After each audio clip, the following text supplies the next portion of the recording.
हमें जिस तरीके से रामचरित्र निषाद को दिल्ली से लाकर अगर मछली शहर से लड़ाते हैं लोकसभा, तो इसके मतलब उत्तर प्रदेश के लोग इंटाइटल हैं निषादों को, उनके बच्चे पर पैसा नहीं, जमीन जायदाद नहीं, उनके भी विधायक MP MLA बन के जाएं आ रहे हैं। तो भाजपा को हमको लगता है इनके संवैधानिक अधिकार। ठीक है।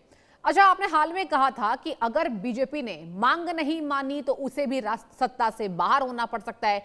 क्या बीजेपी को आपकी सीधी चुनौती है?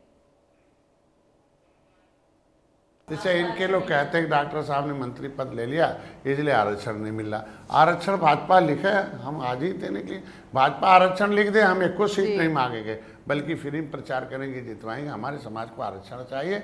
हम चाहते हैं कि आरक्षण जो लिखा हुआ मझवार है तो रहा है उसको परिभाषित किया जाए। परिभाषित हम ऑलरेडी शामिल हैं, मेरा नाम OBC से खारिज किया जाए, 9% उसमें से निकाल के SC में जोड़ दिया जाए, मझवार तो का प्रमाण पत्र जारी किया जाए। हम कहीं अलग से नहीं मांग रहे, बल्कि संविधान में लिखा हुआ हक मांग रहे। मेरा नाम OBC में डालना गलत है। 31 दिसंबर 2016 को संशोधित अधिसूचना राज्यपाल ने क्या है कि नहीं, केवट मल्ला अब नहीं है पिछड़ी, न खाए खिचड़ी, इनको दूसरी सूची बनाई जाए, अनुसूचित जाति। तो राष्ट्रपति कहते हैं अनुसूचित है, राज्यपाल कहते हैं अनुसूचित है। तो बेईमान वाला जो सवाल है हमें बसपा कांग्रेस ने हमें डाल दिया था, वो नहीं, हमें अनुसूचित वाला चाहिए। तो हमको लगता है ले हम लोग मंत्री बनने, हम तो समाज की वकालत करने आए। हम सड़क पर थे, आज सदन में हैं, हम सदन में वकालत करते हैं, हम विधान परिषद विधानसभा में। भाजपा को अगर लगता है कि मंत्रालय दे के संतुष्ट है तो नहीं, मंत्रा हमारे लोगों को आरक्षण देने से मेरा समाज संतुष्ट होगा। बिल्कुल। अगर बीजेपी आपको आरक्षण पर लिखित आश्वासन दे देती है, लेकिन चुनाव से पहले कानूनी या संवैधानिक अड़चन के कारण फैसला नहीं हो पाता, तब भी क्या आप NDA में रहेंगे?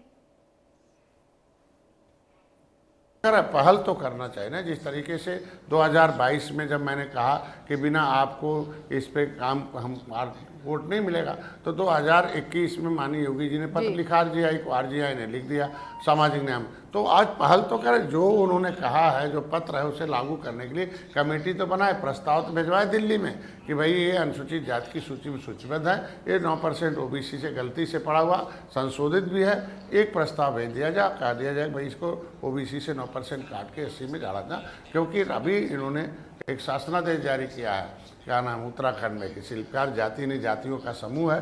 तो हमको लगता है कि उत्तर प्रदेश में भी एक शासनादेश होना चाहिए कि मझवार जाति नहीं जातियों का समूह है, और ये मझवार जाति नहीं जातियों का समूह है। एक केवट मल्ला माझी है, मझवार का सर्टिफिकेट किया जाए। कोई नई जाति शामिल नहीं की जा रही है, बल्कि ऑलरेडी अनुसूचित जाति की सूची में सूचीबद्ध है।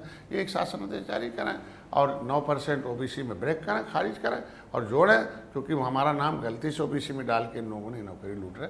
क्योंकि ये मैसेज चला गया जा रहा कि 28 लाख नौकरी उत्तर प्रदेश में है, और 28 लाख नौकरी 50,000 से लेके अगर 5 लाख तक तनख्वाह, 2 लाख मान के चलो जनरल है, तो 56 अरब रुपए जा रहा भाई। अगर 28 करोड़ जनता, तो एक आदमी 2,000 रुपया महीना दे रहा, घर में 5 है, 10,000 महीना, 1,20,000 हर घर से तनख्वाह जा रहा है। उसमें 14 लाख नौकरी, 14,000 परिवार में है, और जो 14 लाख रिजर्व है, 7.5 लाख OBC है, वो 7.5 परिवार में कैद है। और खाली मिल्कमैन के 6.5 लाख बनता है SC का, 6,500 परिवार में। तो ये बताइए, अदर मिल्कमैन का ले लिया, लेदरमैन हो गया। ये सामाजिक न्याय समिति का रिपोर्ट कहती है। तो सामाजिक न्याय समिति का रिपोर्ट यही कह रही है कि ये दोनों जो सत्ता में रहे इन्होंने लिया, तो सामाजिक न्याय की बात है, तो संविधान सामाजिक न्याय की बात करता है, और सत्ता इसीलिए दी गई है कि सामाजिक न्याय दिया जाए। हम सामाजिक न्याय मांग रहे हैं, कोई भीख नहीं मांग रहे हैं, क्योंकि हम अपना अधिकार, आरक्षण मांग रहे हैं, अधिकार मांग रहे हैं, ये मांग रहे हैं। अच्छा, एक और सवाल, अगर 2027 की हम बात कर लेते हैं, आपकी पार्टी ने 40 सीटों पर चुनाव लड़ने की तैयारी की बात कह दी है।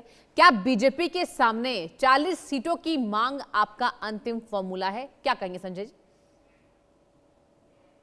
अरे हम कहें हारी हुई सीटें हम मांग रहा हूँ, कोई और चीज थोड़ी मांग रहा हूँ, कोई खेत बाड़ी में धन मांग रहा हूँ। जो भाजपा